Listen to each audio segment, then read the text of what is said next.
राजकुमार सिद्धार्थ एक सुखी जीवन व्यतीत किया करते थे और उनके पास वह सब कुछ था जो एक राजकुमार के पास होना चाहिए, जैसे कि भव्य महल, स्वादिष्ट भोजन और मनोरंजन के अनगिनत साधन। लेकिन राजकुमार सिद्धार्थ के भीतर एक गहरी बेचैनी थी।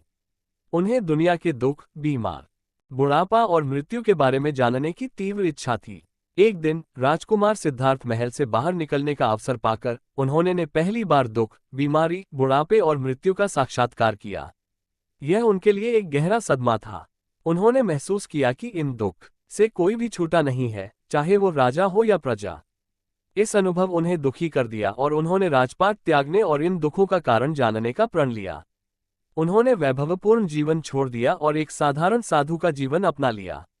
राजकुमार सिद्धार्थ ने कई वर्षों तक उन्होंने विभिन्न शिक्षकों से ज्ञान प्राप्त किया और कठोर तपस्या की।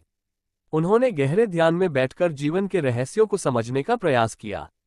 आखिरकार एक रात बोध गया में एक पीपल के पेड़ के नीचे ध्यान वैशाली नगरी में उन्हें ज्ञान की अनुभूति जा रहे और वह बोध। जब वे नगरी के बीचों बीच से गुजर रहे थे तब उन्होंने देखा कि कुछ सैनिक एक लड़की का पीछा करे रहे हैं। तभी वो डरी हुई लड़की एक कुएं के पास जाकर खड़ी रह गई और वो हांफ रही थी और प्यासी भी थी।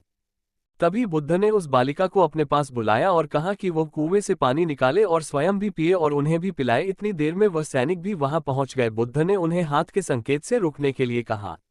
बुद्ध की बात सुनकर लड़की ने कहा, महाराज में एक बन गए। बुद्धत्व को प्राप्त करने के बाद उन्होंने अपना शेष जीवन दूसरों को दुखों से मुक्ति का मार्ग सिखाने में लगा दिया। उन्होंने 4 आर्य सत्य और अष्टांगिक मार्ग की शिक्षा दी, जो दुख से मुक्ति का मार्ग प्रशस्त करते हैं। बुद्ध ने बालिका से उसके भय का कारण पूछा। तब उस बालिका ने बताया, मुझे संयोग से राजा के दरबार में गाने का अवसर मिला था और राजा ने मेरा गीत सुन मुझे अपनी गले की माला पुरस्कार स्वरूप दी। लेकिन उन्हें किसी ने बताया कि मैं एक अछूत लड़की हूं और यह जानते एक अछूत लड़की हूं और मेरे कुएं से पानी निकालने पर जल दूषित हो जाएगा। तभी बुद्ध ने उससे फिर कहा, बालिका बहुत जोर की प्यास लगी है, पहले तुम पानी पिलाओ। तभी कुछ देर बाद वैशाली नगरी के राजा भी आ गए। फिर उन्होंने बुद्ध को नमन किया, बाद में सोने के बर्तन में, और जाति से नहीं बल्कि उसके स्वभाव या उसके अच्छे काम से होती है। जिस बालिका के मधुर कंठ से निकले मधुर गीत का आपने आनंद उठाया, उसे पुरस्कार दिया, और जिसके कार्य इतने अच्छे हों वो अछूत हो नहीं सकती। और उस बालिका के साथ नीची सोच और छोटे कार्य करके अछूत हो का परिचय तो आपने दिया है, इसीलिए मेरे नजरों में ये बालिका नहीं बल्कि आप अछूत हैं। तभी राजा बुद्ध के सामने शर्मिंदा होने के अलावा और कर भी क्या सकते हैं।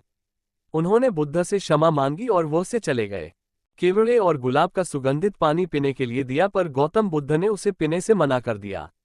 बुद्ध ने एक बार फिर बालिका से अपनी बात दोहराई। इस बार बालिका ने साहस के साथ कुएं से पानी निकाला और स्वयं भी पिया और गौतम बुद्ध को भी दिया। और पानी पीने के बाद